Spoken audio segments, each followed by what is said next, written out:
omnipresent. And so I was thinking the other day, I was just thinking to myself, right? Like a lot of the academics, and not no shade to them, of course. I respect their work, they dedicate their lives to it. But I see it like this, right? Imagine you're like an ultimate being, and you have a like some sort of gigantic microscope or whatever that we can zoom in forever into systems. And I see their perspectives as like a resolution that is just not the strongest, right? So you could see to certain depths. So like for me, even if you get to the level of neurons, for example, there's a pretty good amount of complexity with like biological systems, right? But we've learned that if we zoom in further, we have more higher resolution. We go all the way to subatomic, right? Right, and then we even see that even at that level, there are interactions. And then we say, okay, let's go even deeper. Then today we're at what they call the Planck scale, which is the lowest level that we've achieved so far. And there's even more complexity there. And then now we have to now reconcile this new perspective with what we assumed in the past based on the previous resolution that we used.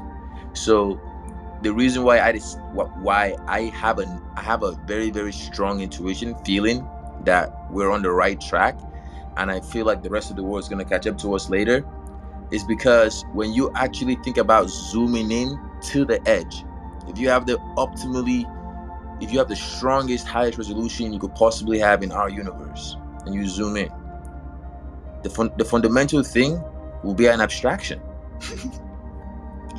It wouldn't be physical. It wouldn't be post emergent. It will be at the moment of emergence, right?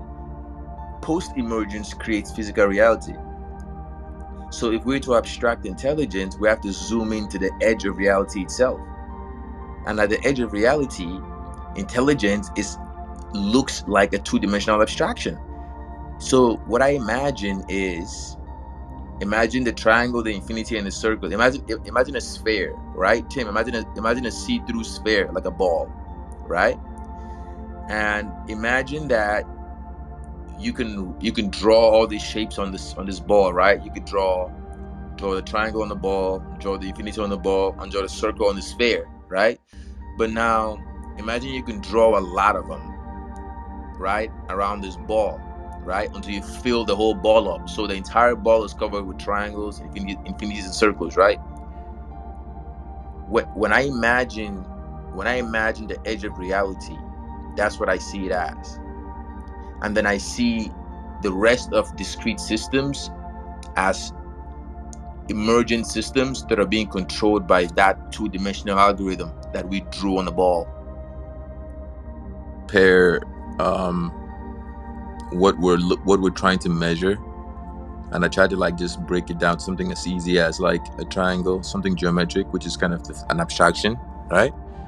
Because triangles are just like abstractions, and a triangle, and then the word triangle, which actually is interestingly, actually, you know what I asked you, Humberto, actually, this is just a random question, but which one came first, the abstract triangle, the drawn triangle on the ground, or the word triangle? Let's do that. I think this will clean it up for us.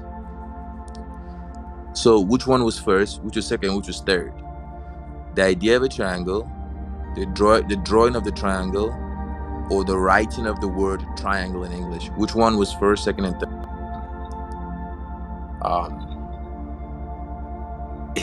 Is it that unreachable to me? Because I feel like it's everywhere. It's omnipresent. So, but we just have lost the ability to perceive it. This intelligence, this algorithm that governs everything around us, like Tim said earlier, with the patterns and sequences in nature, and Fibonacci crystal sequences, all these other perspectives. It's like, okay, we see how nature has patterns. I mean, look at National Geographic, and look at the migration of animals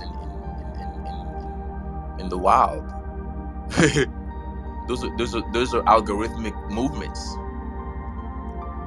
right? At obviously a macro level, but we can even go deeper, and there's still. But now the question is, if we were to define this sequence at the most fundamental level, what is it going to look like?